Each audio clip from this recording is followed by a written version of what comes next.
ভাবো তো, একদিন তুমি ঘুম থেকে উঠে দেখলে তুমি আর পৃথিবীতে নেই, তুমি আছো অন্য একটা গ্রহে। শুনতে সিনেমার মতো লাগছে, কিন্তু সত্যি হলো মানুষ খুব শীঘ্রই মঙ্গল গ্রহে যেতে পারে।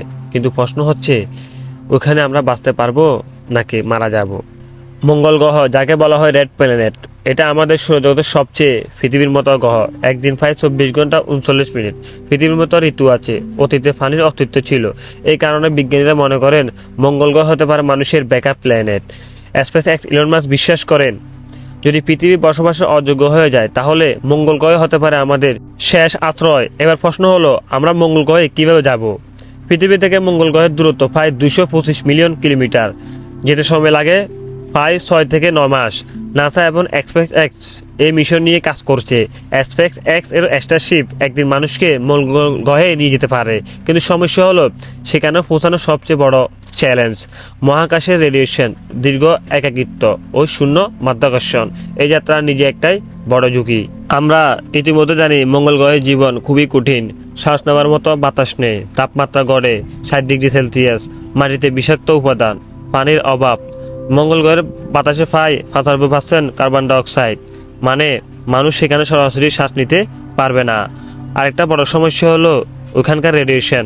পৃথিবীর মতো মঙ্গল গ্রহের কোনো ম্যাগনেটিক ফিল্ড নেই, তাই মহাকাশের ক্ষতিকর রশ্মি সরাসরি আঘাত করে। দীর্ঘদিন থাকলে ক্যান্সারের ঝুঁকি বেড়ে যায়। তাহলে আমরা মঙ্গল গ্রহে কীভাবে বসবাস করব? বিজ্ঞানীরা কিছু সমাধান খুঁজছেন। মাটির নিচে বাসা তৈরি, কৃত্রিমভাবে খাবার উৎপাদন, বরফ থেকে পানি সংগ্রহ।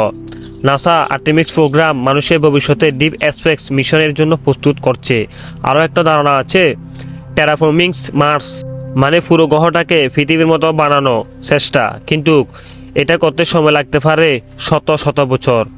তাই মঙ্গল গ্রহ শুধু স্বপ্ন না, এটা ভয়ঙ্কর বাস্তবতা। একবার গেলে ফিরে আসা কঠিন, কোনো সাহায্য পাওয়া যাবে না, একাকিত্ব চরম পর্যায়ে। মঙ্গলে বসবাস মানে পৃথিবীকে চিরতরে ছেড়ে দেওয়া। এবার প্রশ্ন হলো, মঙ্গল গ্রহে কি সবাই যেতে পারবে? সবাই মঙ্গল গ্রহে যেতে পারবে না, বরং খুব অল্প কিছু মানুষ সুযোগ পাবে। মঙ্গল গ্রহে প্রথম পা রাখা মানুষগুলো শুধু সাধারণ নভোচারী হবে না, তারা হবে প্রথম প্রদর্শক ও অত্যন্ত প্রশিক্ষিত, মানসিকভাবে শক্তিশালী, শারীরিকভাবে সম্পূর্ণ প্রস্তুত। নাসা এবং স্পেস এক্স ইতিমধ্যে এই মিশনের জন্য প্রস্তুতি নিচ্ছে, কিন্তু ওখানে একটা কঠিন সত্য আছে, মঙ্গল গ্রহে যাওয়া হতে পারে ওয়ান ওয়ে জার্নি, ফিরে আসা কোনো নিশ্চয়তা নেই। মানে যারা প্রথম যাবে তারা হয়তো আর কোনো দিন পৃথিবীতে ফিরতেই পারবে না। ভাবতো, নিজের পরিবার, নিজের ঘর, নিজের পুরো পৃথিবীকে ছেড়ে দেওয়া শুধু একটা নতুন পৃথিবী গড়ার স্বপ্নে। তাহলে কি মানুষ মঙ্গল গ্রহে থাকতে পারবে? উত্তর হলো হয়তোবা থাকতে পারবে, কিন্তু সহজ হবে না। মঙ্গল গ্রহে কোনো দ্বিতীয় পৃথিবী না, এটা একটা পরীক্ষা, যেখানে টিকে থাকতে পারবে শুধু সবচেয়ে বড় শক্তি মানুষগুলো। বন্ধুরা, আপনাদের কি মনে হয়? মতামত অবশ্যই কমেন্ট সেকশনে কমেন্ট করে জানাবেন। আর ভিডিওটি ভালো লাগলে একটা লাইক করবেন। আর চ্যানেলে যদি নতুন হয়ে থাকেন অবশ্যই চ্যানেলটি একটা সাবস্ক্রাইব করবেন সবার আগে এরকম ভিডিও পাওয়ার জন্য।